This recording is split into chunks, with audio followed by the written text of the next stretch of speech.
পোশাক খুলে তোমার পরনে সাদা 3টে কাফনের কাপড় পরাইয়া এমন একটা কবরে নামাইবে রে মানুষ, যেই কবরে ল্যাপ নাই তোশক নাই, শুধু মাটি আর মাটি। ওই কবরে যাওয়ার আগে কিছু আমল নামা গোছানোর দরকার আছে না নাই? চিনরবে নাই পাথরের মরণ আসার পর, চিনরবে নাই পাথরের মরণ আসার পর। এইটা আমার ওইটা তোমার কঠিন ভাগাভাগি,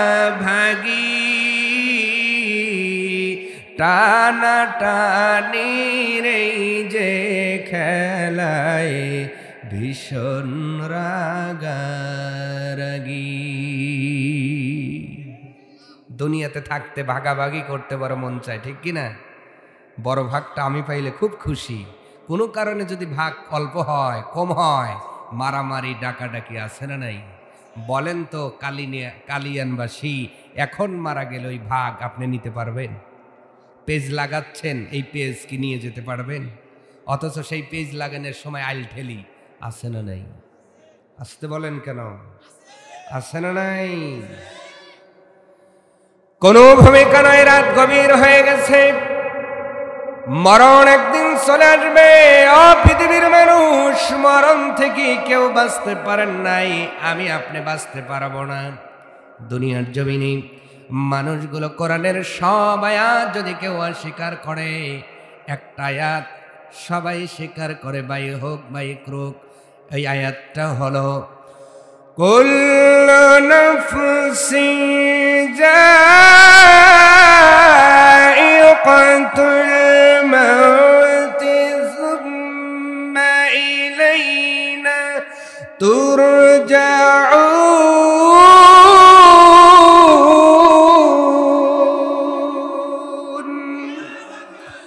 রব্বুল আলামিন বলেন, ও বান্দা বান্দি, দুনিয়ার জমিনে বেঁচে থাকতে তুমি কোরআনের সব আয়াতগুলো স্বীকার করতে পারো, কিন্তু কোরআনের একটি আয়াত তোমাকে স্বীকার করতে হবে। আয়াতটা হলো কুল্লু নাফসিন যায়িকাতুল মাউত, অবশ্যই একদিন মৃত্যুর শরাব গ্রহণ করতেই। যারা বলেন নাই মরণ থেকে বাঁচার কোনো রাস্তা জানেন নাকি? জানেন? এলাকার মধ্যে সবচেয়ে প্রভাবশালী গোষ্ঠীর নাম কি বলেন? আপনার এই গ্রামে বলেন। না না না না, আমার জন্মভূমিতে সরকার অগারে কারণে কোনো গোষ্ঠী ধরেন যে ওই থাও হয় না। তা আপনাদের গ্রামে কোনো গোষ্ঠী এমন আছে কি যে একটু চোকাইনিয়া গোষ্ঠী? গোষ্ঠীটার নাম কি? এরাও চালাক আছে, হুজুর নাম বলবো না, এই নিয়ে আবার কালকে মারামারি লাগতে পারে। বোঝা গেল রাত গভীর হলেও মনোযোগ আছে। সুবহানাল্লাহ বলে। হতে পারে পরামানিক, হতে পারে মন্ডল, হতে পারে সরকার, হতে পারে সর্দার, হতে পারে মোল্লা, যে কোনো একটা গোষ্ঠী প্রভাব আছে। ড্যামরা বাজারে গিয়ে অনেকেই বুক ফুলে বলে, জানিস আমি কোন বংশের পোলা, আগুনের গোলা, এখন কথা কবি পেরিয়ে ভালাবো কই, বলে কি বলে না?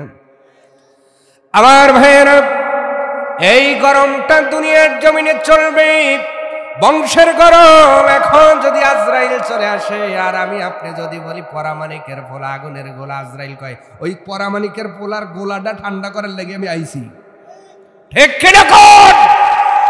ওই দিন আমাদের সামনে আছে না নাই?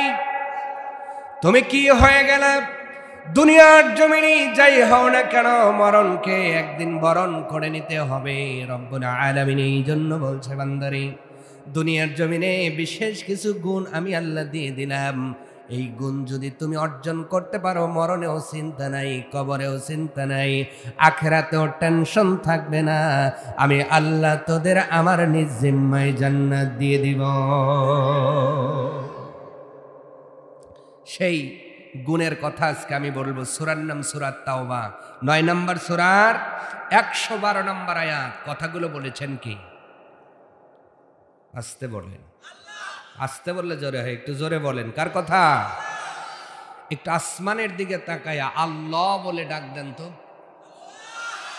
আসমানের দিকে তাকান, একটু বুক ভরে শ্বাস নেন, এইবার ডাক দেন আল্লাহ। আরেকবার ডাকেন তো এইভাবে।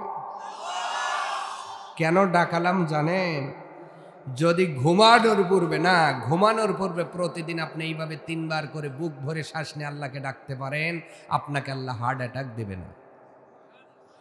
সুবহানাল্লাহ বাজ্জা বইলেন, এখন আর বলা লাগবে না, জোরে বলা যায় নাই সুবহানাল্লাহ।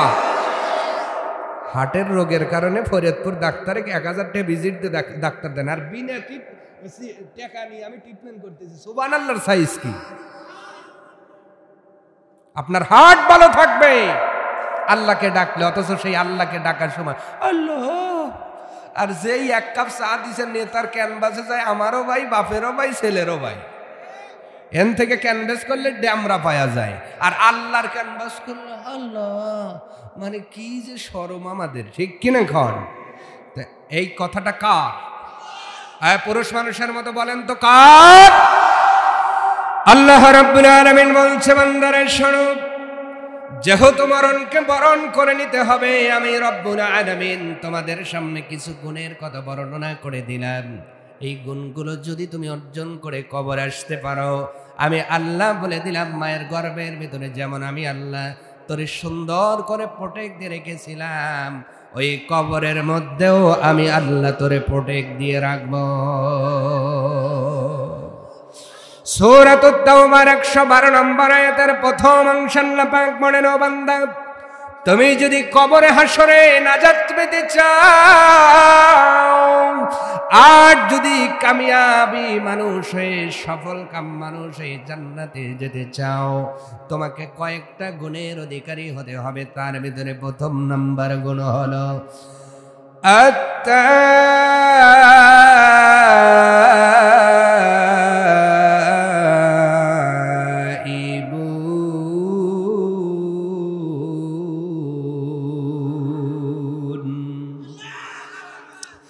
এক নম্বর গুণের কথা রব্বুল আলামিন বললেন, আত-তাইবুন, তওবাকারী।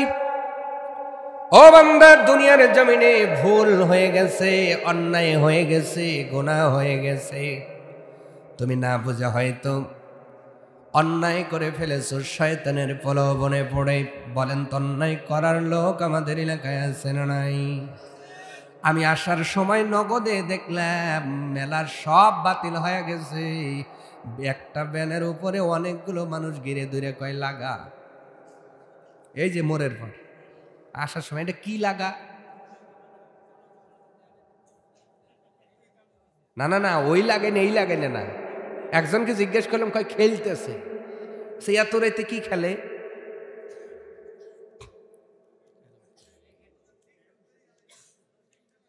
কি খেলে? কথা কর না, কন কর। জানেন না? ও, আপনারা তো ফেরেশতা, কেবল আসমান থেকে নেমে আইছেন আপনারা, এগুলো আপনারা দেখেনি নেই, কেবল আসমান থেকে নেমে আসলেন আপনারা না। এই এত রাতে কি খেলা? ও বান্দা, তুমি জুয়া খেলেছ, মদ খেয়েছ, জেনা করেছ, আইল ঠেলেছ, ওজনে কম দিয়েছ, নাফরমানি করেছ, মসজিদে যাও নাই, নামাজ আদায় করো নাই রে বান্দা, আল্লাহ পাক তোমার সামনে তওবার দরজা খুলে দিয়ে বলতেছেন, বান্দারে, 1 নাম্বার যদি তুমি তওবাকারী হয়ে যেতে পারো, তুবু ইলাল্লাহি তাওবাতান নাসুহা, যদি একনিষ্ঠভাবে তওবা করতে পারো, আমি আল্লাহ তোমাকে আমার বন্ধু হিসেবে কবুল করে নিব। অতএব আপনি ভুল করেছেন, ভুলের উপরে কন্টিনিউ থাকা যাবে না, ভুল হয়ে যাবে। কারণ রব্বুল আলামিন দুনিয়ার জমিনে নামানোর পরে আমাদের পিছনে শত্রু লেলিয়ে দিয়েছেন। শত্রুটার নাম হলো শয়তান। শত্রুটার নাম কি বলেন তো? ওই শয়তান আমাদের শত্রু না বন্ধু? কত বড় শত্রু আল্লাহ সেটাই কোরআনুল কারিমার মধ্যে বলেছেন, ইন্নাহু লাকুম আদুউম মুবিন। শয়তান তোমাদের প্রকাশ্য দুশমন, সরাসরি দুশমন। এই শয়তানের প্রলোভনের কারণে আপনি জেনে না জেনে হয়তো জুয়ার আড্ডার মধ্যে পড়ে আছেন, কিন্তু এই আলোচনা শোনার পরে যদি কলিজার মধ্যে রব্বে কারিমের এতটুকু ভয় যদি অর্জন করে, যদি এই মাহফিলে এসে মুনাজাতের পূর্বে তাওবা করে যদি বাড়িতে যেতে পারেন, রব্বুল আলামিন বলেন এই একটা গুণ অর্জন করার কারণে জীবনের গুনাহগুলো মাফ করে দিব। অন্য আয়াতের মধ্যে বলেন, আল্লাহ পাক বলছেন আমি শুধু মাফ করে দিব না, ইউবাদদিলুল্লাহ, আল্লাহ বদল করে দিবেন সাইয়্যাতিকুম, তোমাদের গুনাহকে বিল হাসানা সওয়াব দ্বারা। সুবহানাল্লাহ। মানে তওবা করলে শুধু মাফ করবেন না, আপনার গুনাহগুলোকে সওয়াবে রূপান্তরিত করে দিবেন। যেই মালিক এত বড় অফার দিলেন, এই অফার শুনেও যদি আমরা গুনার কাজে থাকি, এরপরে জাহান্নামে যাই, দোষ কি আমার আল্লাহর না আমার? জোরে বলেন কার? সম্মানিত সুধী, এই জন্য রব্বুল আলামিন বললেন এক নাম্বার গুণের নাম হলো তওবাকারী। দুনিয়ার জমিনে যারা তওবা করে আল্লাহ তাদের বড় ভালোবাসেন। নবীজি বলেন তোমরা যদি গুনাহ না করতে আল্লাহ অন্য একটা জাতিকে বানাতেন। ভুল গুনাহ যদি আমরা না করতাম, আল্লাহ চান, আল্লাহ চান মানে আল্লাহ এই, কারণ আমরা ইনসান নুসুন, ভুল করেনেওয়ালা, ভুল হবে যে কোনো কারণে, জেনে না জেনে, বুঝে না বুঝে, প্রকাশ্যে গোপনে, ছোট বড় কম বেশি ভুল আছে না নাই? জোরে বলেন আছে না নাই? নবীজি বলছেন আমার উম্মত শোনো, ভুল হয়ে যাবে, গুনাহ হয়ে যাবে, কিন্তু গুনাহ হওয়ার পরে ওই গুনাহগার রব্বে কারিমের কাছে সবচেয়ে পছন্দের। যেই গুনাহগার গুনাহ হওয়ার সঙ্গে সঙ্গে রব্বুল আলামিনের কাছে হাত তুলে মাথাটা নত করে মালিকের কাছে ক্ষমা চায়, এই গুনাহগার আল্লাহর কাছে সবচেয়ে পছন্দের। সুবহানাল্লাহ বলে। কারণ বলেন তো, আল্লাহ চায় আপনি তার কাছে মাথা নত করেন, আল্লাহ চায় তার কাছে আপনি ক্ষমা চান। দুনিয়ার জমিনে মা আছে, বাবা আছে, মায়ের কাছে আপনি অপরাধ করেছেন, গিলাসটা পড়ে গেল, ভেঙে গেল, আপনার মনের ভিতরে ভয় লেগে গেল, আহারে মা যদি জানে আমাকে মা মারবে, আমাকে বকুনি দিবে, এই চিন্তা আপনার কলিজার মধ্যে আসার পরে আপনি কি করলেন? মাকে দেখার সঙ্গে সঙ্গে চোখটা অশ্রু দিয়ে ভিজাইয়া দেয়, ঠিক কিনা বলেন? কান্না করে, কি করে? এমন ভাবে কাঁদতেছে, মা এসে বলে বাবা কি হয়েছে? আম্মা হাত থেকে পরে গিলাসটা পড়ে গেছে, ভেঙে গেছে আমার। ও কথা কয় কম, কাঁদে বেশি। ভুল বললাম নাকি? ভুল বললাম আমি?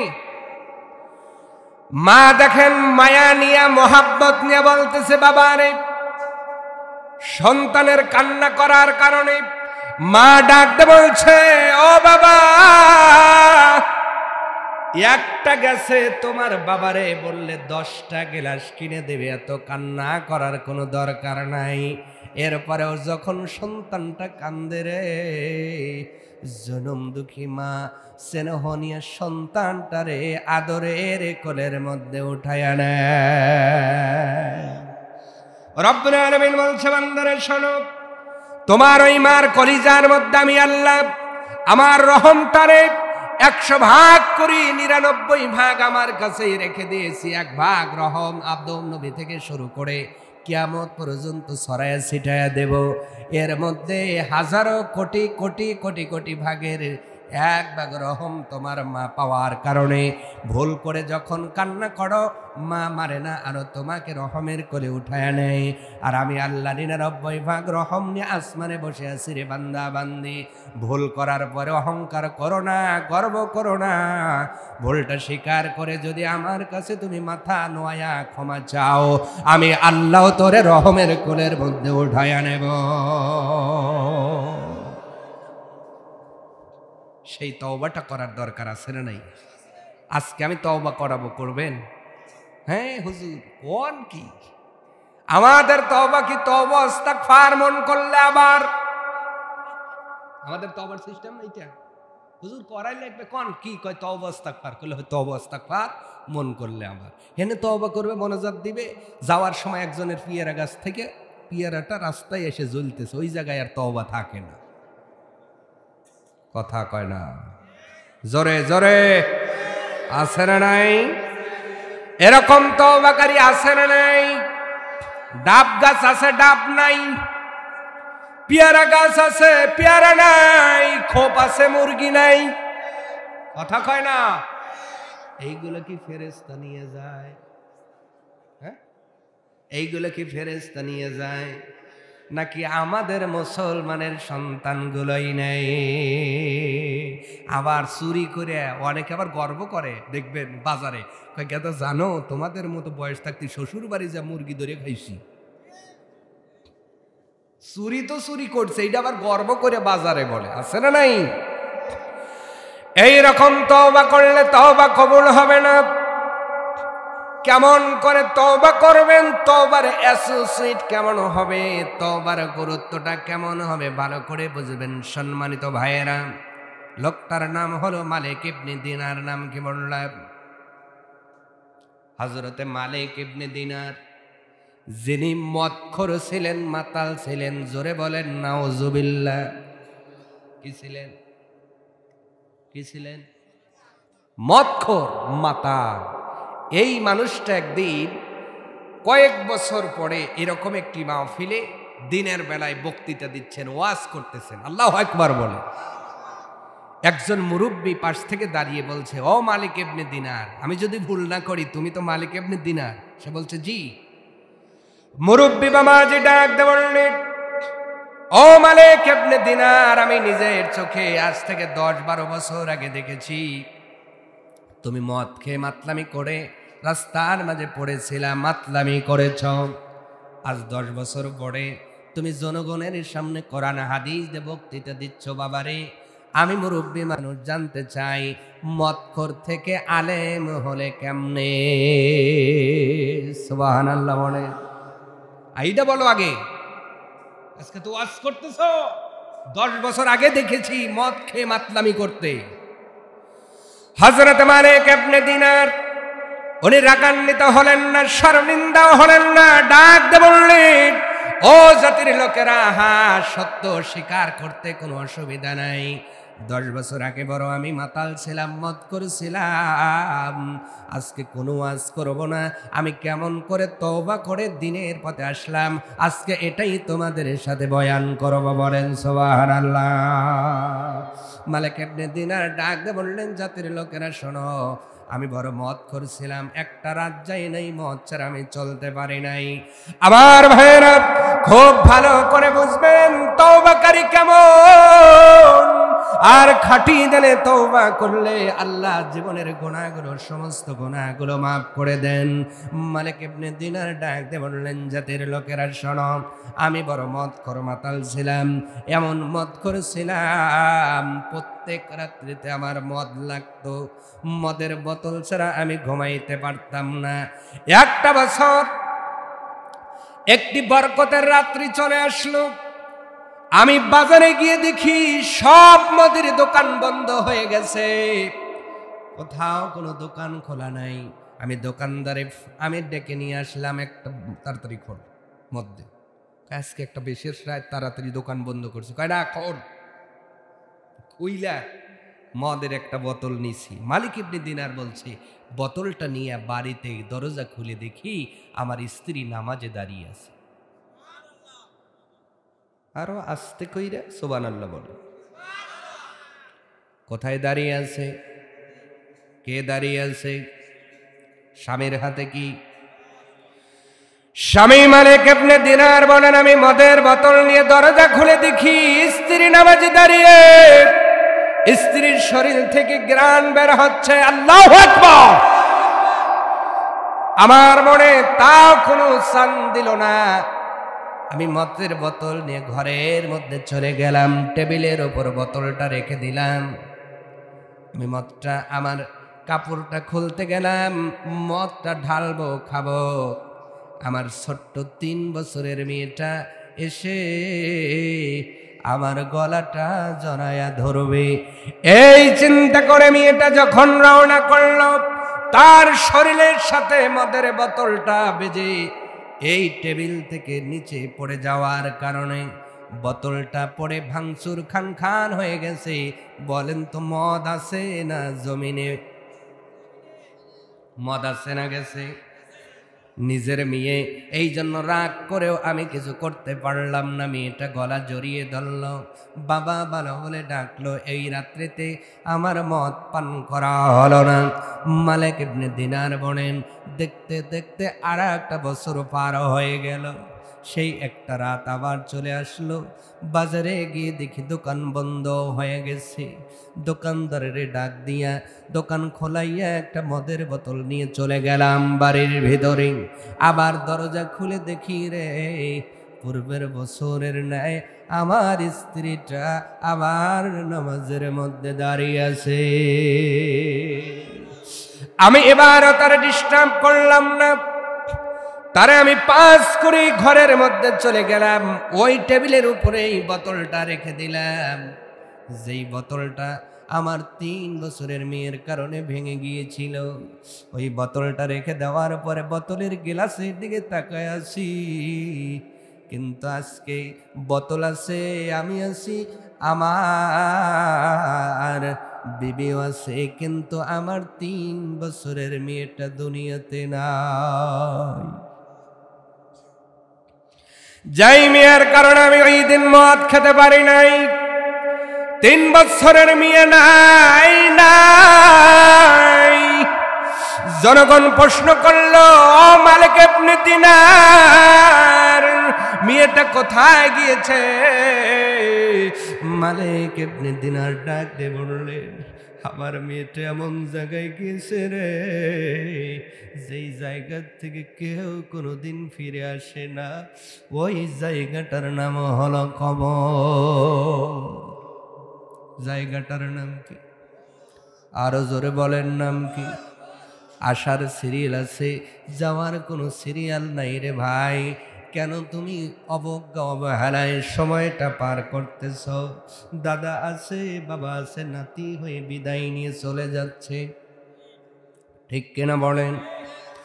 মাত্র 3 বছর বয়স, কন্যাটা বিদায় হয়ে গেছেন। মালিক ইবনে দিনার বলেন, ওই মেয়ের চেহারা ওই মদের সেই স্বচ্ছ গ্লাসের উপর বারে বারে ভেসে ওঠে আব্বা আব্বা বলে। সেই ডাকটা কানের মধ্যে যেন বারে বারে প্রতিধ্বনি হয়। আমার মনের মধ্যে এতই ঘৃণা জন্মায়া গেল, আমি মদটা খাইলাম না, মদের বোতলটা জানালা দিয়ে ছুঁড়ে ফেলে দিয়া রাগ করে ঘুমের ভেতরে ঘুমায়া গিয়েছি। হযরত মালিক ইবনে দিনারের তওবা কেমন ছিল ভালো করে বোঝেন। মদখোর ছিল, মাতাল ছিল, অথচ তওবাটা তওবার কারণে, তওবার মতো হওয়ার কারণে আল্লাহ জীবনের গুনাহগুলো মাফ করে। বলে শুধু বানান নাই, কিয়ামত পর্যন্ত যতগুলো মুসলমান দুনিয়াতে আসবে, সকল মুসলমান মালিক ইবনে দিনারের নামটা সম্মানের সহিত নেবে। বলেন সুবহানাল্লাহ। মালিক ইবনে দিনার বলেন, আমি ঘুমের মধ্যে চলে গেলাম। ঘুমের মধ্যে যাওয়ার পরে ঘুম যোগে আমাকে একটা স্বপ্ন চলে আসলো, খব চলে আসলো। আমি স্বপ্ন দেখা শুরু করলাম। স্বপ্নের মধ্যে দেখি রে, আমাকে একটা বড় সাপ তাড়া করেছে। এত বড় সাপ জীবনে কোনোদিন দেখি নাই। যত লম্বা ঠিক ওই রকম মোটা, দেখলেই মনে হয় একেবারে মানুষ, আস্ত মানুষ গিলে খাবে। এত বড় সাপ দেখলে ভয় লাগে না? আসতে বলে। লাগে কি লাগে না?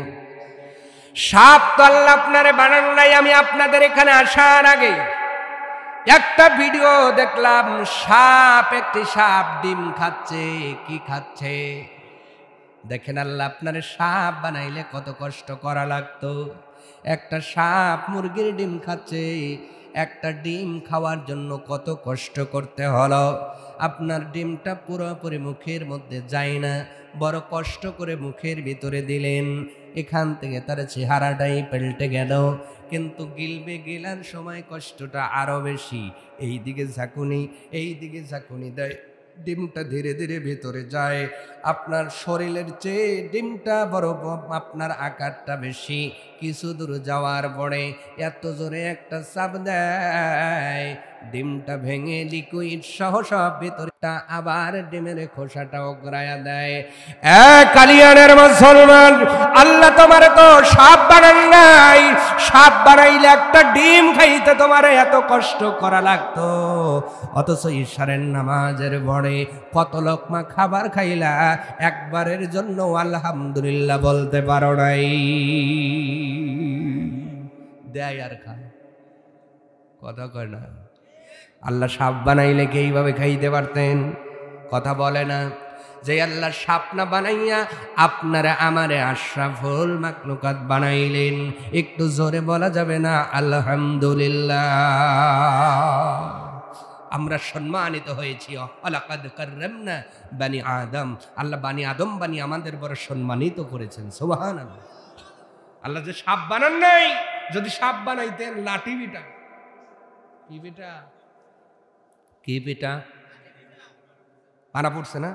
খালি সাপ না টেটাও আছে? সাপ আছে, সাপ খালি লাঠি না টেটাও আছে?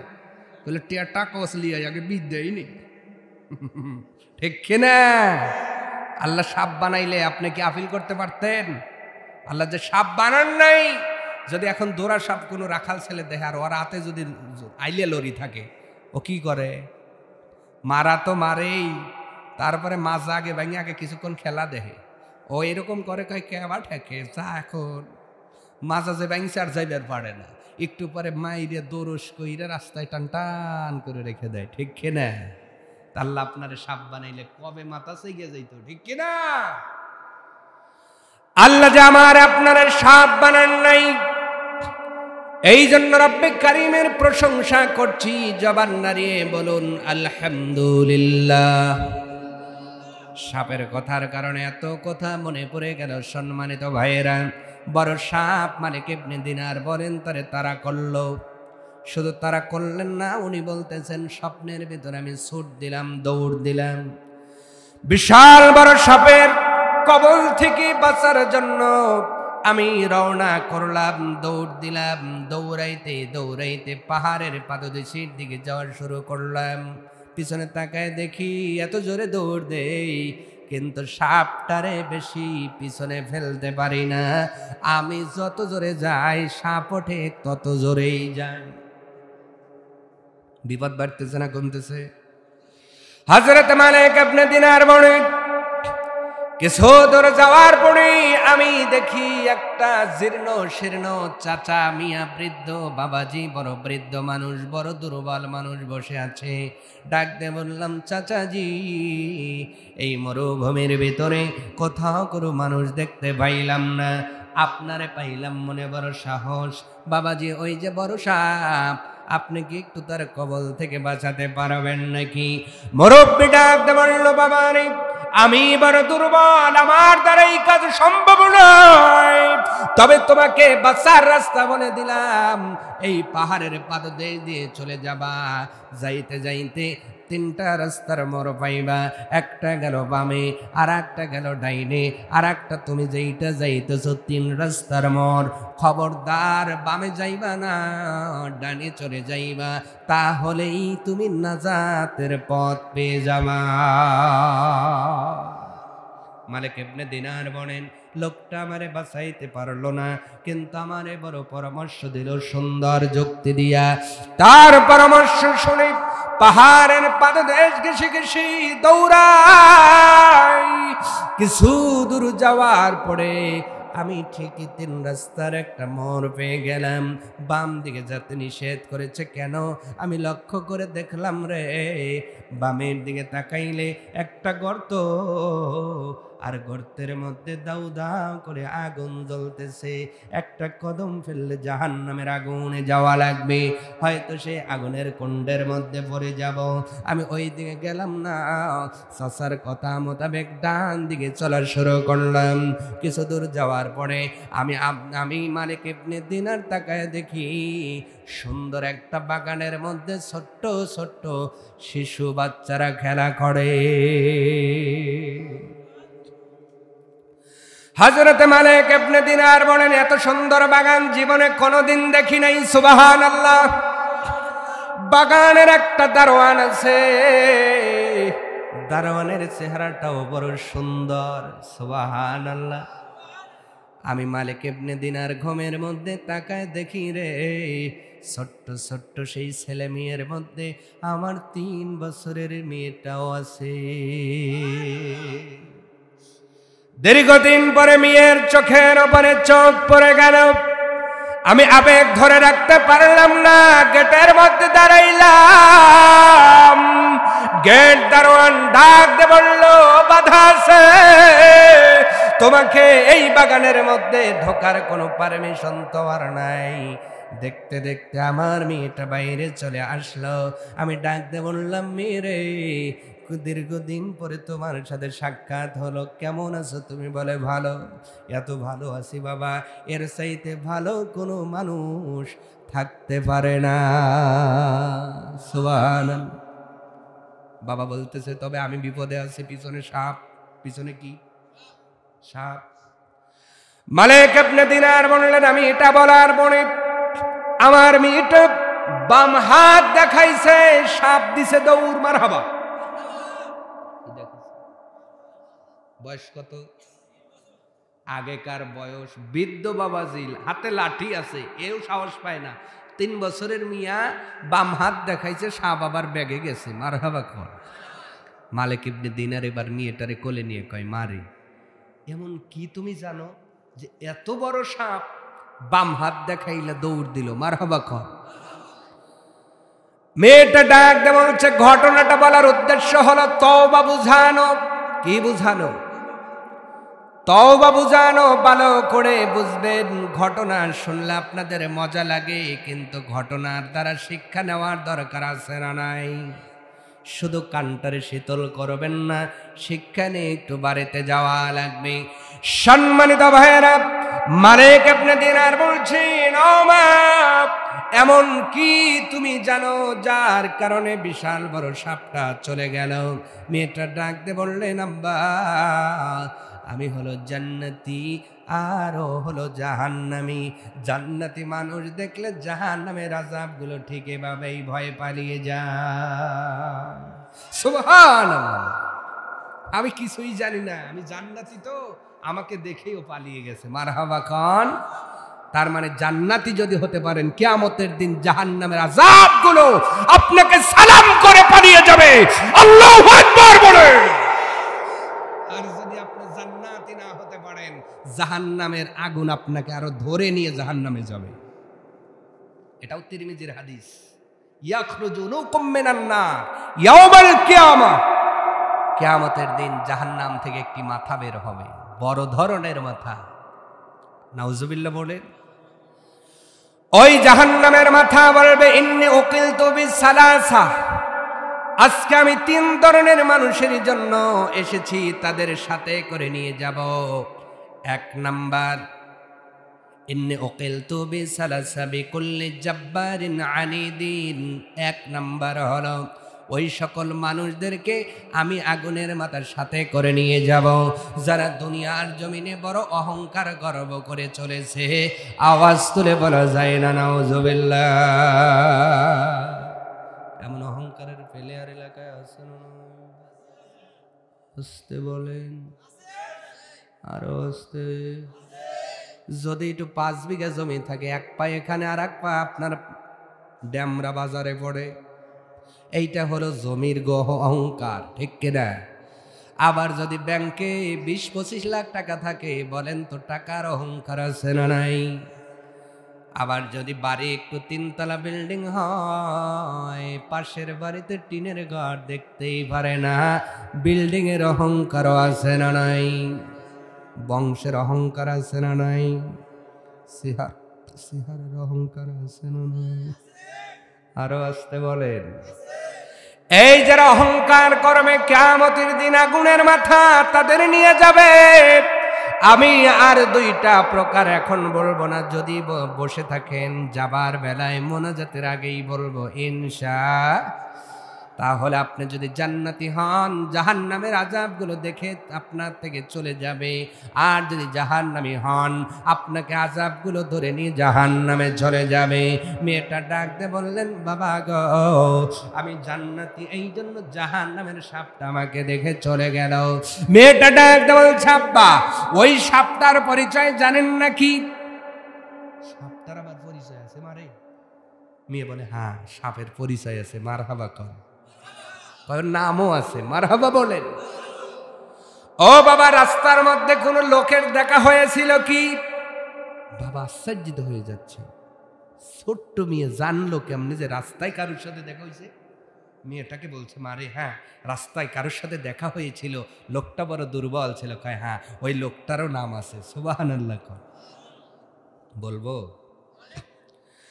মেয়েটার কাছে বাবা মালিক ইবনে দিনার বলছে, মারে, সাপটার নাম বলো আর বৃদ্ধ লোকের নাম বলো। মা এবার স্বপ্নের ভিতরে মেয়েটা বলা শুরু করলো, আমার বাবা, আপনি শুনে নেন, ওই সাপের নাম হলো আপনার নফস। নাম কি? আরো জোরে। নফস। নফস যা চায় আপনি তাই দিয়েছেন। নফসায় গাঁজা খাও, আপনি গাঁজা খেয়েছেন। নফসায় মদ খাও, আপনি মদ খেয়েছেন। নফসায় তুমি জুয়া খেলো, তুমি জুয়া খেলেছ। নফসায় তাস খেলো, তুমি তাস খেলেছ। নফসায় বন্ধুদের নিয়ে ঘুরতে বড় ভালো লাগে, তুমি ঘুরেছ। নফসায় আইল ঠেললে একটু জমি বেড়ে যাবে, তুমি আইল ঠেলেছ। নফসায় ওজনে কম দিয়ে একটু নিজের ভাগে বেশি নাও, তুমি তাই দিয়েছ। নফসের আবদার হলো, বউ আমার যেমন তেমন, শালি আমার মনের মতন। কথা কয় না, আছে না রে? মেয়েদের কথা বলছি, নফসায় স্বামী আমার যেমন তেমন, দেওরা আমার মনের মতন। আছে না? এইটা হলো নফসের খোরাক। মেয়েটা ডাকতে বলছেন, ও বাবা, আপনি শুধু নফসের কথা শুনেছেন, নফসের খোরাক দিয়েছেন, এই জন্য আপনার নফস বড়ও হয়েছে, লম্বাও হয়েছে। যেই সাপটা আপনাকে তাড়ায়, এইটা প্রকৃত সাপ নয়, এইটা আপনার নফস। জোরে বলুন নাউজুবিল্লাহ।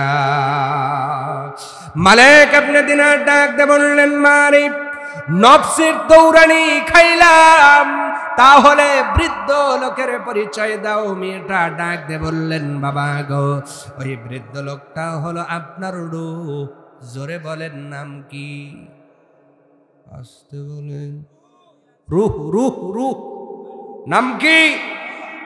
এখন ওই রূহ আছে, তাই আপনি বেঁচে আছেন। এই থেকে রূহ যেদিন চলে যাবে, আপনার সব পার্সপাতি থাকবে ভালো, কিন্তু আর নড়বে।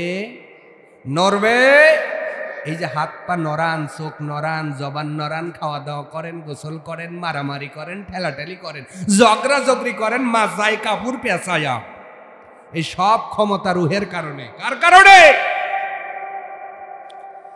মেয়েটা ডাক দিয়ে বলছেন, বাবা গো, আপনি রুহের খাবার দেন না, এই জন্য রুহটা দুর্বল, বড় জীর্ণ শীর্ণ, বড়ই আপনার লাজুক অবস্থায় আছে, এই জন্য আপনাকে সেভ করতে পারে নাই। এখান থেকে 2টা জিনিস পেলাম, আমাদের ভিতরে একটা আছে নফস, আর একটা হলো রূহ। যাদের রুহের খাবার ভালো, রুহটা বড় তাজা হয়, মোটা হয়। তাদের মধ্যে শয়তানি কাম বাসা বাঁধতে পারে না। আর যার রুহ দুর্বল, ওর কাছেই সুদ ভালো লাগে, ঘুষ ভালো লাগে, আইল ঠেলা ভালো লাগে, চগলখড়ি ভালো লাগে, হিংসা ভালো লাগে, অহংকার ভালো লাগে, মাতবাড়ি ভালো লাগে, টেন্ডারবাজ ভালো লাগে, দর্শন ভালো লাগে, জেনা ভালো লাগে। তাহলে কালিয়ানে, এই কালিয়ান রুহ দুর্বল মানুষ বেশি না নফস দুর্বল মানুষ বেশি? আসল কথা কেউ বলে না, বিপদ দেখলে টানা আনা আনা। আসল কামে কেউ যাবে না, সুযোগ বুঝেই তাল বাহানা। ঠিক কিনা বলেন? এইবার বলেন, আমাদের ভিতরে রুহ দুর্বল মানুষ কম না বেশি? মানুষ আছে ভিতরে রুহ দুর্বল, এই জন্য সুদের টাকা ব্যবসার টাকা একই রকম লাগে। কথা কয় না? আছে না নাই? এই জন্য রুহের খাবার দাও। এবার জিজ্ঞাসা করবেন, হুজুর রুহের খাবার কি? বলবো নাকি? রুহের খাবারের কথা আমি বলি নাই, আল্লাহ রাব্বুল আলামিন কোরআনুল কারীমের মধ্যে রুহের খাবারের কথা বললেন। তানজিলুল কিতাবি মিনাল্লাহিল আজিজিল আলিম।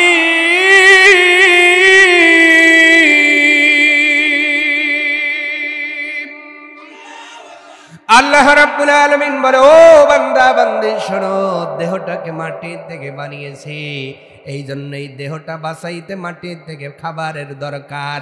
এই মাটির দেহ ভালো রাখতে তুমি ভাত খাও, ওই ভাতের চাউলটা মাটির থেকে হয়। কথা বলা লাগবে।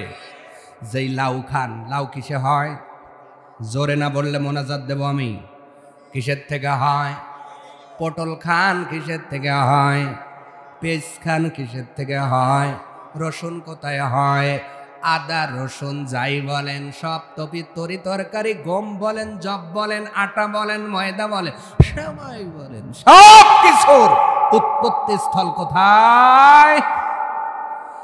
এই খাবারগুলো খেলেই দেহ ভালো থাকে, মাটির শরীর ভালো থাকে, শক্তিশালী হয়। আল্লাহ পাক বলেন, ও বান্দা, তোমার ভিতরে একটা রুহ দিয়েছে, এই রুহটা মাটির থেকে তৈরি করা হয় নাই। এই রুহটাকে আমরুল্লাহ, আল্লাহর আদেশ বানায়া রব্বুল আলামিন আরশ থেকে নিচে নামায়া দিয়েছেন। আল্লাহ পাক বলে, বান্দারে, মাটির দেহের জন্য মাটির খাবারের প্রয়োজন, আর রুহটা আমি আল্লাহ উপর থেকে দিয়েছি। এই জন্য রুহের খাবারটা আমি আল্লাহ তানজিল করেছি, নাজিল করেছি। এমন একটা কিতাব, সেই কিতাবের নাম কি? আর জোর বলতে হবে নাম কি? ভালো করে বুঝে যাও জাতির লোকেরা, এই কোরআন হলো রুহের খাবার। কিসের খাবার? রুহটাও উপর থেকে এসেছে, কোরআনটাও উপর থেকে এসেছে। যেই মানুষটা কোরআন বেশি পড়বে তার রুহটা বড় শক্তিশালী হবে। যেই মানুষটা কোরআনের সাথে কোনো রিলেটিভ নাই, আর রুহু বড় দুর্বল না দুর্বল? রাত তো বেশি হয় না, কেউ কয় দুর্বল, কেউ কয় দুবরাল। তা আপনারা কোনটা? জোরে কোরআনটা পড়বেন। কোরআনটা হলো রুহের খাবার। এর নাম কি? এই নামটা কি আমি দিছি? কে দিয়েছেন?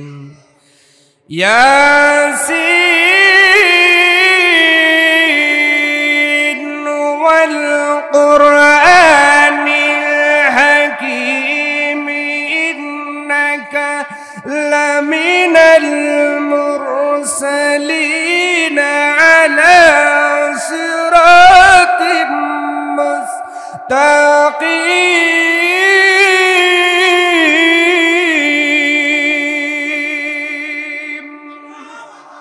রব্বুল আলামিন বলেন এই কিতাবের নাম কোরআন দুনিয়ার কোনো মানুষ রাখেন নাই, এই কিতাবের নামটাও একজন রেখেছেন, জবান নাড়িয়ে বলেন তিনি কে? তার মানে দুনিয়ার জমিনে যারা কোরআন পড়বে তার রূহটা বড় মজবুত হবে, নফসটা দুর্বল হবে, ওই মানুষের ঈমান ভালো থাকবে, আমল ভালো হবে। আর যেই মানুষের সাথে কোরআন থাকবে না, ওর রূহ দুর্বল, এক ওয়াক্ত নামাজ পড়বে তারপরে ওজনে কম দিবে। ঠিক আসতেই হবে, কারণ ওই জাগা মতো ওষুধ পড়তেছে তো। কথা কন না কা? আমার কাছে অত মিঠে ওয়াজ নাই, নুনে ওয়াজ। কি ওয়াজ?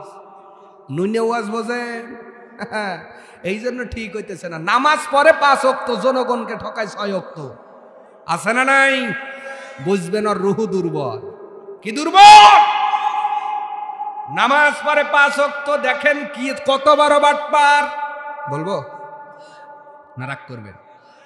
জহরের নামাজ পড়ে দোকানে বইছে। কোথায় বইছে? জামাতেই পড়ছে। আবার চুলও সাদা, দাড়িও সাদা, টুপিও সাদা। ওই ফরিদপুর বাজারে আসেন এমন।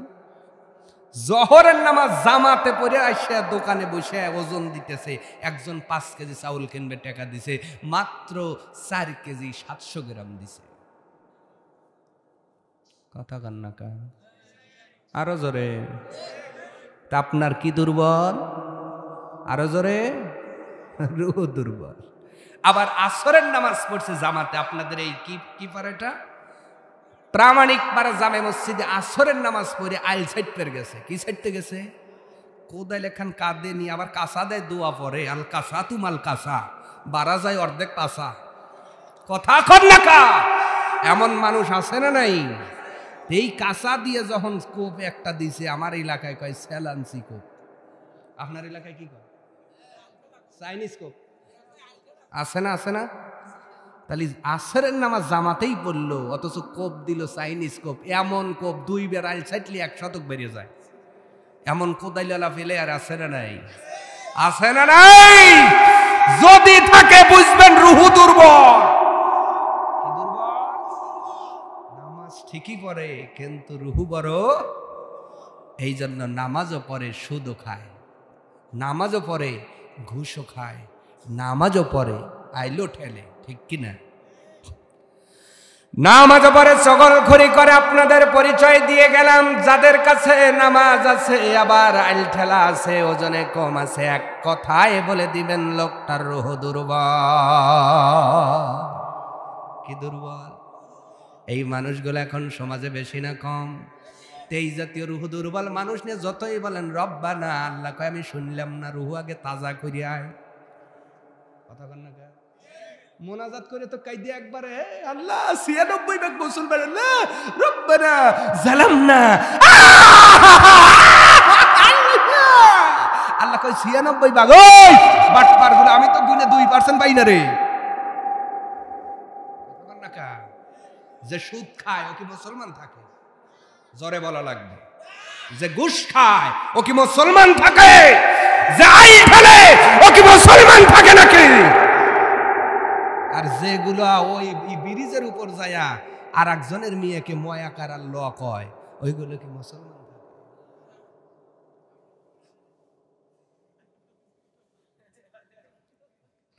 আমি কি কিছু বলছি? আমার ভাইয়েরা রাগ করতেছেন? আহারে সময় শেষ না, 7 মিনিট 8 মিনিট এক্সট্রা টাইম। দাওয়াত দিয়েছেন কয় তারিখে? কোন বলেন বলেন, কয় তারিখে? এখন যদি কেউ 1 তারিখ দেখাতে পারেন, যতক্ষণ 1 তারিখ দেখাবেন আমি ওয়াজ করব, সমস্যা নাই।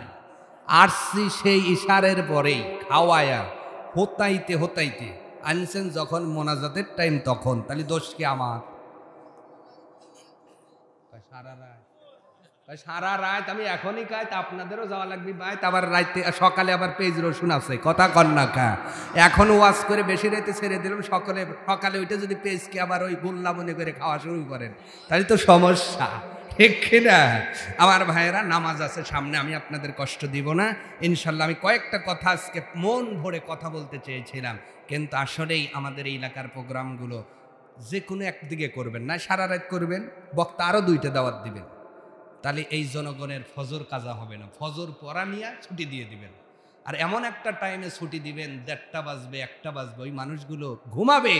নামাজ ছুটে গেলে এই খেসারত, এই হিসাব কে দিবে বলেন? অতএব আমি আয়োজকদের বলবো, আগামীতে আজকে যা করেছেন আগামীতে করবেন। ঈশার পরে 2টা বক্তা রাখবেন, নাই 2 জন, নাই 4 জন 5 জন, ঠিক কিনা? 12টার মধ্যেই যেন আমাদের মোনাজাত হয়, এই শিডিউল। কারণ ঘুমটাও একটা ইবাদত। মুমিনের ঘুম কি বলে? ঘুম কি? আমি যদি এই ঘুমেতে গিয়ে নামাজটা ফজর আমার মিস হয়, আমাকে জবাবদিহি করতে হবে যে সাইফুদ্দিন ওয়াজের ঠেলায় যে নামাজগুলো কাজা গেল, এই হিসাব কে দিবে? অতএব আপনাদেরও খাটনির শরীর, আমাদেরও একেবারে যে ফ্রি শরীর তা না। আজকে এখানে তো আজকে ওখানে, কালকে ওখানে তো পরের দিন ওইখানে, চলছে এই কন্টিনিউ। আপনাদের দোয়া, আপনাদের ভালোবাসা, আমাদের কিছু অধ্যবসায়, এই প্রচেষ্টাগুলো জাতির সামনে কোরআনের হক কথাগুলো বলার জন্য নিয়ত করেছি। আল্লাহ পাক যেন প্রোগ্রামগুলোকে সফলভাবে আলোচনা রাখার তৌফিক দান করেন। আমি যেন এই মিঠে ওয়াজ না করে একটু নুইনে ওয়াজ করবার পারি, একটু এই জন্য দোয়া করেন। আমিনটা বললেন না? কারণ রোগ হইছে আপনার হাতের তাইলে, তার পাট তাইলে যদি মলম সারাদিন ঘষে, ওই রোগ সারবে? তা আমার ওয়াজের টেন্ডেন্সি হল সমাজের রোগ যে জায়গায়, আমার ওয়াজের মলম ওই জায়গায় পড়বি, ঠিক কিনা? এতে কে খুশি হলো আর কে নারাজ হলো ওই দেখার টাইম আপাতত আমার নাই, বুঝছেন তো? আমরা আজকে এই আলোচনাটা শেষ করেই মোনাজাতে যাবো ইনশাল্লাহ। কষ্ট হবে কি? মেয়েটা ডাক দিয়ে বলছে, আব্বা ওইটা আপনার নফস, সাপ, আর ওই মুরব্বি হলো রূহ। বাবা গো, রুহের খাবার আপনি দিতে পারেন নাই, কোরআন পড়েন নাই, কোরআন বোঝেন নাই, এই জন্য ওই মুরব্বিটা জীর্ণ শীর্ণ, শক্তিশালী। ও তো যুবক হওয়ার কথা। যদি আজকে ও যুবক হতো, শক্তিশালী হতো, আমার কাছে আশাই লাগতো না আব্বা। ওই আপনাকে ওই সাপ থেকে বাঁচায় দিত, সাপ থেকে বাঁচায়া দিত। সুবহানাল্লাহ বলে।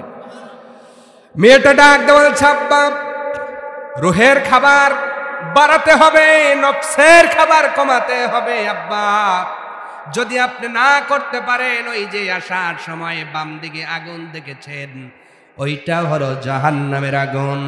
মরার পরেই জাহান্নামে আল্লাহ পাক আপনাকে দিয়ে দিবেন।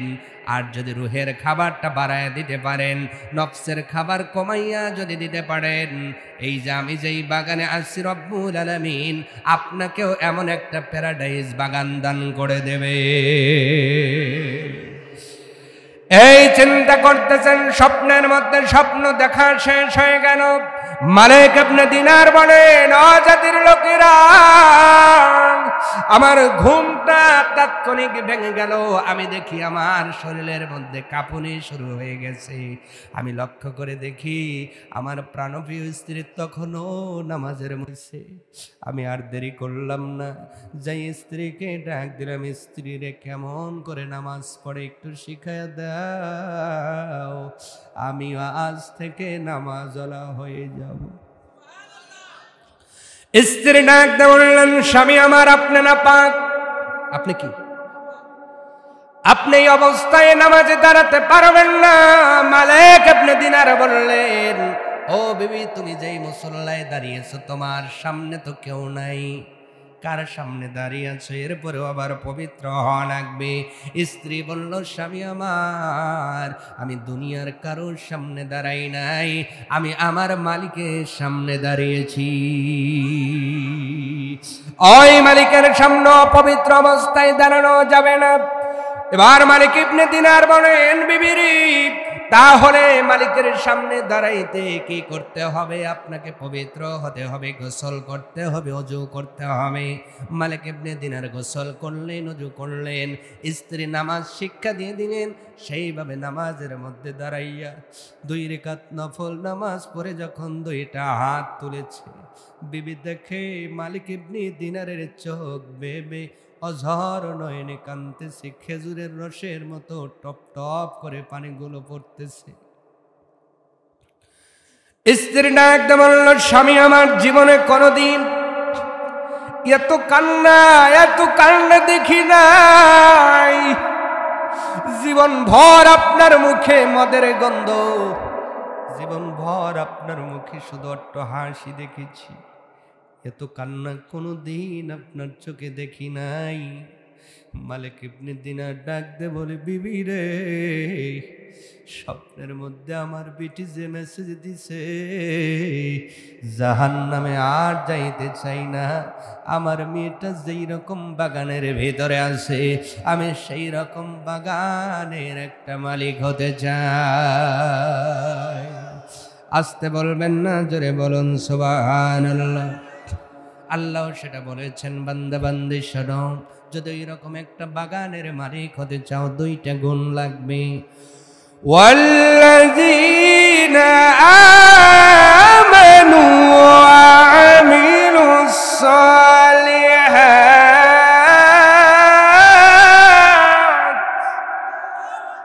রব্বুল আলামিন বলছেন, দুনিয়ার জমিনে যারা ঈমান আনবে আর ঈমানের চাহিদা অনুযায়ী যারা নেক আমল করবে, রব্বুল আলামিন বললেন, উলাইকা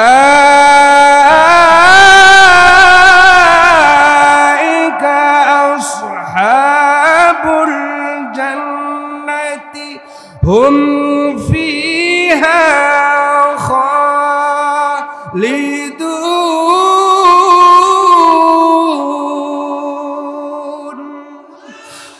রব্বুল আলামিন বলছেন, যদি তোমরা ঈমান আনতে পারো আর নেক আমল করতে পারো, আমি আল্লাহ এমন একটা জান্নাত বাগানের মধ্যে প্রবেশ করায় দেব, খালিদিনা ফিহা হুম ফিহা খালিদুন, তারা সেখানে চিরকাল পর্যন্ত অবস্থান করবে। মালিক ইবনে দিনার বলেন, বিবিরি ওই বাগানেরা হতে চাই, বলো কি লাগবে? স্ত্রী বললেন, 1 নাম্বার ঈমান লাগবে, 2 নাম্বার আমল লাগবে। মালিক ইবনে দিনার বলেন, তওবা করলাম, জীবনে আর কোনো দিন মদের বোতল ছুঁবো না। আরো জোরে বলে, কথা দিলাম রে বিবি, আর কোনোদিন মদের বোতল স্পর্শ করব না। ওই থেকে নিয়ে মালিক ইবনে দিনার কোরআন পড়া শুরু করলেন। রুহটা বড় তাজা হয়ে গেল, নফসের খাবার কমে গেল, দুর্বল হয়ে গেল। এবার মালিক ইবনে দিনার বলেন, চাচাজি, এইভাবে 10 বছরের মালিক ইবনে দিনার 10 বছর পরে আলেম হয়ে গেছে। আসতে বলবেন না, জোরে বলুন সুবহানাল্লাহ।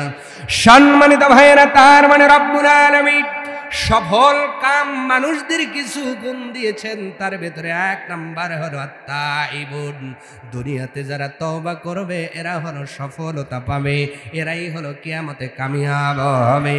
1 নাম্বার পয়েন্ট বোঝাইতে যাইয়া তওবা বুঝাইলাম, তুবু ইলাল্লাহি তাওবাতান নাসুহা। বলো তো কালিয়ান ডামরা ফরিদপুরের মানুষ, আমাদের এই রকম সঠিকভাবে তওবা করে ফিরে আসার দরকার আছে না নাই? আল্লাহ পাক যেন আমাদের তওবা কবুল করে, সকলে বলেন আমিন। আরো জোরে বলেন আমিন। 2 নাম্বার গুণের কথা বলবো নাকি? বললে তো রাইতি চলে যাবে। 2 নাম্বার হলো আল আবিদুন। 2 নাম্বার, তুমি যদি সফলতা অর্জন করতে চাও দুনিয়ার ময়দানে ইবাদত গুজার হওয়া লাগবে। সুবহানাল্লাহ। কার কথা? আল্লাহ মানুষদের বানিয়েছেন কেন? কিসের জন্য? সুদ খাওয়া ইবাদত, ঘুষ খাওয়া ইবাদত, আইল ঠেলা ইবাদত, মিথ্যা কথা বলা ইবাদত, এক অন্যের মেয়েকে মিস কল দেওয়া ইবাদত। এটা ইবাদত।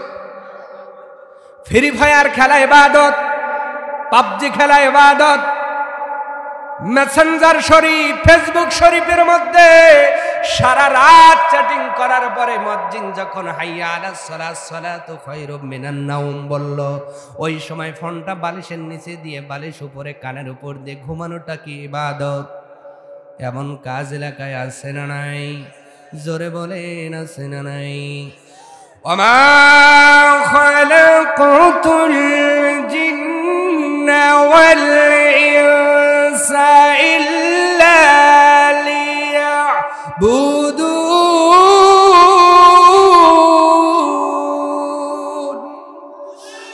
রব্বুল আলামিন বলছেন জিন এবং ইনসানকে শুধুমাত্র আমার ইবাদতের জন্য বানাইলাম।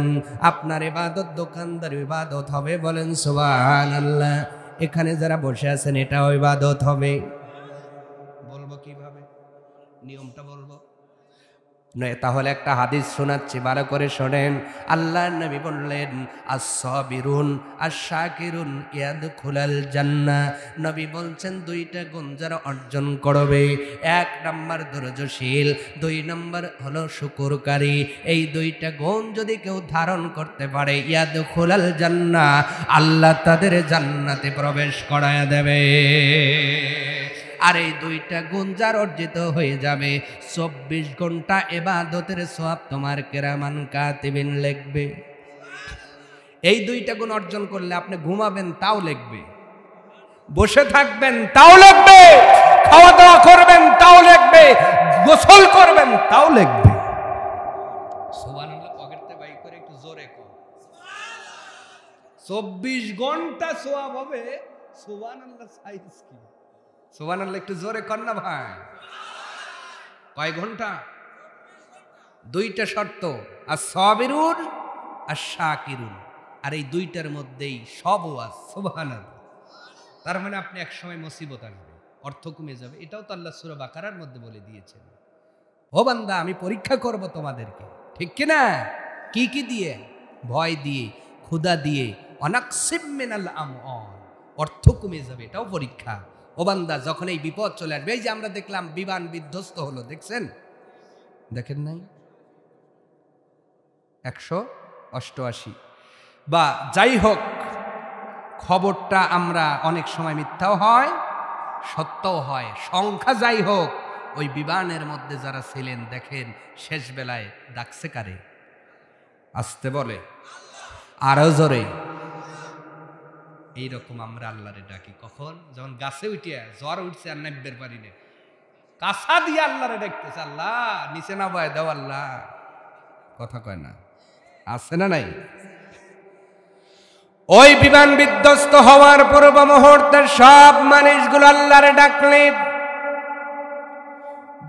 আপনি নিজের বিবেক দ্বারা একটু লক্ষ্য করেন, ওই বিমানে যদি আপনি থাকতেন আপনার কি অবস্থা হতো? ওরা জানে এই তো বিমান বুঝে বিধ্বস্ত হলো, বিস্ফোরণ হলো, আমরা মারা যাব, মনের পরিস্থিতি কেমন হতে পারে? তার পূর্ব মুহূর্তে একজন ভিডিও করে এটা আপলোড করে দিলেন ফেসবুকের মধ্যে, যার বাদৌলতে আমরা এটা দেখলাম আর শিক্ষা গ্রহণ করলাম। জীবনে যা করে তা করি, প্রতিটা সময় মালিকের ইবাদতের মধ্যে কাটানোর দরকার আছে না নাই? জোরে বলেন, আছে না নাই? না জানি কোন কাজটা আমার জীবনের শেষ কাজ হয়ে যাবে। আর নবী বলেছেন, আল্লাহ রাব্বুল আলামিন কিয়ামতের দিন মানুষের শেষ কাজ দ্বারা বিচার ফয়সালা করবেন। যার শেষ কাজ ভালো সে জান্নাতে, যার শেষ কাজ খারাপ সে জাহান্নামে। এই হাদিস বলার উদ্দেশ্য হলো প্রত্যেকটা সময় ভালো কাজের মধ্যে বাহিত করতে হবে, নির্বাহী করা লাগবে, পার করা লাগবে। আমি যেন কোনো সময় অন্যায় কাজের মধ্যে ডুবে না যাই, কারণ আমিও জানি না, আমার মা জানে না, বাবা জানে না, আমার এই কাজটাই জীবনের শেষ কাজ হয়ে যেতে। অতএব জীবনের প্রত্যেকটা কাজ ভালো হওয়ার দরকার আছে না নাই? আছে না নাই? ধরেন আপনি কিছুই করলেন না, ভালো কাজ করতে করতে করতে করতে করতে করতে রাত্রে বেলায় বের হয়ে অন্যের গাছের ডাব পাড়ার নিয়েতে গাছে উঠছে, পাডা পিছলে গেল, ডাব হাতে নিয়ে পইরে মারা গেলে, আপনার কাজটা ভালো না খারাপ? আসতে বলে, ভালো না খারাপ? তাহলে নবীজির হাদিসের কনক্লুশন হলো, তুমি যে এই যে খারাপ কাজটা করলা, এই কারণে হয়তো তোমাকে জাহান্নামে যাওয়া লাগবে। অতএব আমাদের প্রতিটা কাজ হবে আমলে সলে।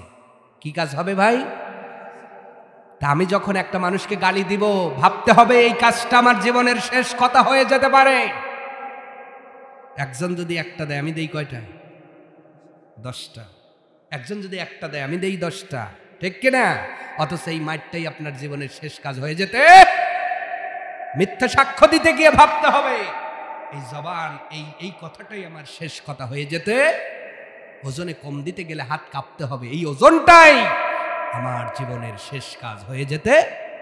মহিলাদের বলছি, তোমরা যখন অন্যায় করবা, গীবত করবা, অহংকার করবা, বিশেষ করে স্বামী যদি বাড়িতে না থাকে, সবগুলো এক জায়গায় গোল টেবিলের মতো বসে, কথাক্ষণ না কা, এদিকে তরকারি পুড়িয়ে ধুমো উঠতেছে, কথাক্ষণ না কা, এই যে বসে যে গোলমিটিকের মধ্যে স্বামীর নামে তোমার এই আনুষাঙ্গিক এই যে প্রতিবেশীর নামে গীবত ছড়াচ্ছ মহিলারা, এই কাজটাই তোমার জীবনের শেষ কাজ হয়ে যেতে।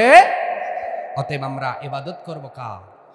ওই বিবন বিধ্বস্ত হওয়ার পূর্বে যেমন করে তারা আল্লাহকে স্মরণ করেছিল, মানুষগুলো যদি প্রত্যেকটা মুহূর্তে আল্লাহকে তেমন ভাবে স্মরণ করতে পারে, যিকরান কাসীরা, অত্যধিক আল্লাহকে যারা স্মরণ করবে, আল্লাহ বলেন আমি তাদেরকে আমার জান্নাত দিয়ে দিব। আরো জোরে বলুন সুবহানাল্লাহ। তাহলে ইবাদত করব, কি করব? ইবাদত করার জায়গা কোথায়?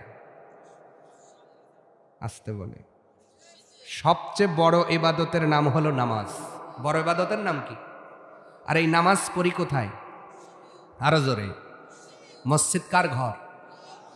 এইটা এতদিন স্লোগান দিয়েছেন, একটু বিবেকে ফেলেন তো, একটু এই কথাটা 1-2 সেকেন্ডের জন্য একটু বোঝেন, বা 5 সেকেন্ড সময় নিয়ে বোঝেন। এই দুনিয়াতেই আল্লাহর ঘর আছে। সুবহানাল্লাহ বলে। এতদিন খালি বলেই গেছেন, কিন্তু বোঝেন নাই হয়তো এইভাবে, যে এই দুনিয়াতেই কার ঘর? কার ঘর? যেই আল্লাহকে খুশি করতে আপনি কোরবানি দেন, যেই আল্লাহকে খুশি করতে আপনি যাকাত দেন, যেই আল্লাহকে খুশি করতে শীতের দিনে ফজরের সময় কনকনা ঠান্ডা পানি দিয়ে কাঁপে ওযু করে, কাকে খুশি করতে? সেই আল্লাহকে আপনি দেখেন নাই। আল্লাযীনা ইউমিনুনা বিল গায়ব, যেই আল্লাহকে না দেখে কোরবানি করেন, যাকাত দেন, দান করেন, এত কিছু আয়োজন, সেই আল্লাহর ঘর দুনিয়াতে। সেই আল্লাহর ঘর, সেই আল্লাহর ঘর। অথচ দুঃখজনক হলে সত্য, সেই ঘরেই এখন লোকের বড় অভাব। আমি কি ভুল বললাম? ভুল বললাম নাকি? আপনাদের কালিয়ানে মনকায় 5 ওয়াক্ত নামাজ মসজিদ ভরে যায় নাকি? শুধু ভরে কোন দিন? শুকুরিয়া নামাজি। কি নামাজি? শুকুরিয়া নামাজি। এই নামাজ পড়ে কখনোই মাপ পাওয়া যাবে না। আল্লাহর ইবাদত করতে আল্লাহর ঘরে ঢোকো। কার কথা? আকিমুস সালাহ, নামাজ কায়েম কর। আল্লাহ 82 থেকে 83 জায়গায় বলেছেন। আল্লাহু আকবার বলে। আল্লাহর মোবাইল নাম্বার দিব কি? দেব? আল্লাহর মোবাইল নাম্বার দেব? কারা কারা নেবেন? লিল্লাহে তাকবীর। আল্লাহর মোবাইল নাম্বারের ডিজিট হলো 5টি। কয়টি? তাহলে মোবাইল নাম্বার আছে, ফোন নাই, ওই নাম্বার দিয়ে কাজ আছে? কি কাজ? নাম্বার নিয়ে খালি পকেটে নিয়ে ঘুরবে, মানে নাম্বার লাগবে, ফোনও লাগবে, ঠিক কিনা? তাহলে আল্লাহর ফোনও আছে, আছে না নাই? তাহলে নাম্বার মানে সিম আছে, ফোন আছে, ব্যাটারিও আছে। কারণ ফোন আছে, ব্যাটারি নাই, ওই ফোনের কি কাজ হইব? আসতে বলে কাজ হবে কি? তাহলে ফোন লাগবে, নাম্বার লাগবে, ব্যাটারি লাগবে, চার্জ লাগবে, ফোনও ভালো, মোবাইল ভালো, নাম্বার ভালো, আবার নেটওয়ার্ক লাগবে। বলেন তো, ব্যাটারিও আছে, নাম্বারও আছে, ফোনও আছে, খালি নেটওয়ার্ক নাই, সাদা। ওই সময় যদি বন্ধুরে ফোন দেন, এই মুহূর্তে আপনার কাঙ্ক্ষিত নাম্বারে সংযোগ দেওয়া সম্ভব হচ্ছে না, একটু পরে আবার ডায়াল করুন। ভুল বললাম? তার মানে নেটওয়ার্কও লাগবে, নেটওয়ার্কও। আজকে সব বলে যাব, যদি এই সবগুলো জিনিস আপনার আয়ত্তে থাকে, মুসা নবীর মতো আপনার দোয়া প্রত্যেকটা সময় কবুল হয়ে যাবে। সুবহানাল্লাহ বলেন। দিব নাকি প্রথমে নাম্বার? আল্লাহর ডিজিট হলো কয়টা? এই 5টা পক্ষে 5 মণ দান দিবেন। বলবো, দেখি দানবীর দিবেন না? হুজুর টাকা সকলজার কাছে। অত বোকা আমরা না, ওয়াজ যাই করেন বউ বলে দিছে একবারের বেশি দান করবে না। আর আমি বর কোনো কথাই শুনি না, এই কথাটাই শুনি নাকি? 1 মণ ধান বেশি চাই নাই। দুনিয়াতে কত নেতার নাম্বার জোগাড় করতে যাইয়া আপনার পরিশ্রম হলো, হোন্ডা গাড়ির তেল খরচ হলো। আল্লাহর মোবাইল নাম্বার নিতে একবার দান করেছেন তো কি হয়েছে? পেঁয়াজ দেন, ধান না থাকলে পেঁয়াজ দেন, পেঁয়াজ দেওয়ার লোক আছে না নাই? কই আসাদুল শেখ? ও কি করেন? দোয়ার চাষ। তা আপনারা যারা দিচ্ছেন আজকে একটু দোয়ার চাষ দেন। সমস্যা এ ভাই, দোয়ার চাষ দিলে কি সমস্যা হয় না ফসল ভালো হয়? চাষ দিবেন, ইমানের মধ্যে আল্লাহ ফসল নামক সওয়াব বেশি দান করবেন। সুবহানাল্লাহ। এক নাম্বার হলে আমার যুবক ভাই, এক মন ধান জোরে বলুন মারহাবা, আরো জোরে বলুন। মারহাবা কর সাইজ কি তিন দল হইছে, কেউ বলে মারহাবা, কেউ বলে মর বাবা, কারুর কাম সারা, আমি দিশে হারা। একসঙ্গে বলুন মারহাবা। ওই যে এখন আওয়াজ হইতেছে, আর একবার একটু গলা খাকর দেন তো ভাই। এইবার বলেন মারহাবা, আর জোরে বলুন মারহাবা। লিল্লাহি তাকবীর। দানবীর মোহাম্মদ আসাদুল শেখ জোরে বলুন মারহাবা। এক নাম্বার হলে এক মন দান জোরে বলুন মারহাবা। 4 নাম্বার হলে কে আছেন? 2 নাম্বার হলে কে আছেন? আর 4 জন মানুষ লাগবে। আর কেউ আছেন নাকি? কি নাম? শমশের জোরে বলুন মারহাবা। শমশের মানে কি জানেন?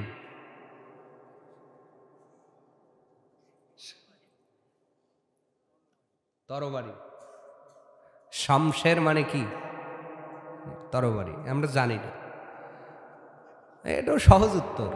ক্লাসে যায় যখন স্যার করলে স্যার পারি না, আর ওই স্যার কি কবি কর, কিছু কর আছে, 2টা উপায়, নাই বাড়ির লাগবে না কলা কি বয়, এর সে কোনো কিছু। আর আমরাও সহজ উত্তর যখনই আলেমরা প্রশ্ন করে জানি না হুজুর। আচ্ছা কবরে যায় যখন মন কান নাকির কবি গার তেরা হয়ে কবি জানি না, কি করবেন হরেন। অতএব কিছু কথা চালান হিসেবে আমাদের গুছিয়ে নেওয়ার দরকার আছে না নাই বলেন তো ভাইরা?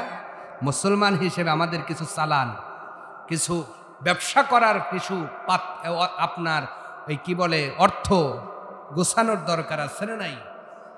অতএব আমাদের কিছু যেগুলো সাধারণ জ্ঞান, এগুলো হাসিল করা দরকার। তলাবুল ইলম ফারিদাতুন আলা কুল্লি মুসলিম বলেছেন মুহাম্মাদুর।